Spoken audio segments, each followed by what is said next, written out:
नमस्कार। वर्ण व्यवस्था की सीरीज में अब तक हमने कास्ट सिस्टम यानी जाति प्रथा की वास्तविकता को जाना।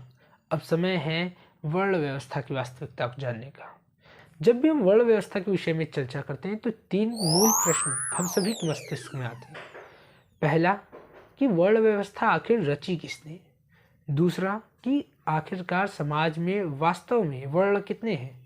तीसरा कि वर्ण कर्म के आधार पर निर्धारित होते हैं या जन्म के आधार पर। आज इन तीनों प्रश्नों का उत्तर हम अपने प्राचीनतम ग्रंथों में खोजेंगे। शुरू करते हैं पहले प्रश्न से, आखिरकार वर्ण व्यवस्था रची किसने। इसका उत्तर हमें श्रीमद् भगवद गीता के 4th अध्याय श्लोक संख्या 13 में मिलता है, जहां भगवान श्री कृष्ण कहते हैं, चातुर्वर्णम मया शिष्टम गुण कर्म विभागसः तस्य कर्तारपि माम विद्य कर्तारम व्ययम। अर्थात इन चारों वर्णों की रचना मैंने स्वयं की है और इन चारों वर्णों का विभाजन गुण और कर्म के आधार पर हुआ है। अब आते हैं हम अपने दूसरे प्रश्न पर कि यदि विष्णु अवतार भगवान श्री कृष्ण ने ही वर्ण व्यवस्था को रचा है तो आखिरकार समाज में वास्तव में कितने वर्ण हैं। इसका उत्तर हमें मनुस्मृति के 10th अध्याय श्लोक संख्या 4 में मिलता है। ब्राह्मणा क्षत्रियो वैश्य स्त्रियो द्विजातयः चतुर्था एक जाति अस्तु शूद्रो नास्ति तु पंचमा। अर्थात समाज में केवल 4 ही वर्ण हैं, ब्राह्मण, क्षत्रिय और वैश्य एवं शूद्र। ऊपर के जो 3 वर्ण हैं वह द्विजन्मे यानी द्विज हैं और चौथा वर्ण शूद्र वह एक जन्मा है, अन्य 5वां वर्ण नहीं है। जबकि आज के इस आधुनिक काल में भारतीय वर्ण व्यवस्था को तेजी से एक्सटेंड किया जा रहा है। ब्राह्मण, क्षत्रिय, शूद्र और वैश्य के बाद अनटचेबल, स्वीपर, दलित, मूल निवासी और न जाने क्या क्या बनाया जा रहा है, जबकि वास्तव में ऐसा है नहीं।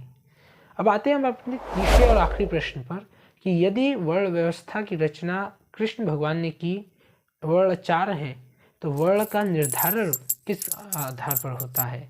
इसका भी उत्तर हमें मनुस्मृति के 10th अध्याय श्लोक संख्या 65 में मिलता है।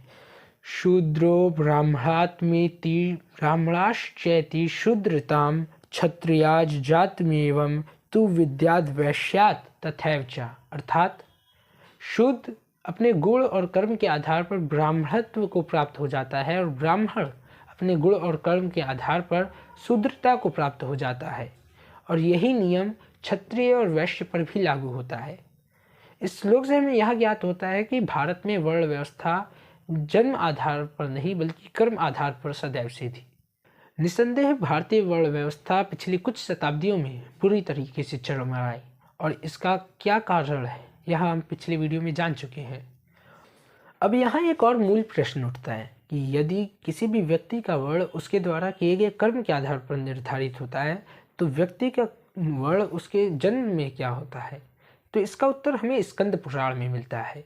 स्कंद पुराण के खंड 18 पुस्तक संख्या 6 नगर कांड अध्याय संख्या 239 श्लोक संख्या 31 से 34 में यह कहा गया है, जन्मना जायते शूद्रा संस्कार द्विज उच्यते शापानुग्रह समर्थयम तथा क्रोधा प्रसन्नता। अर्थात जन्म से हर व्यक्ति का वर्ण शूद्र होता है, चाहे वह बालक या बालिका राजा के हों या रंक के हों, और संस्कार से वह द्विज होता है। संस्कार अर्थात गुण और कर्म, और द्विज अर्थात ब्राह्मण, क्षत्रिय या वैश्य वर्ण।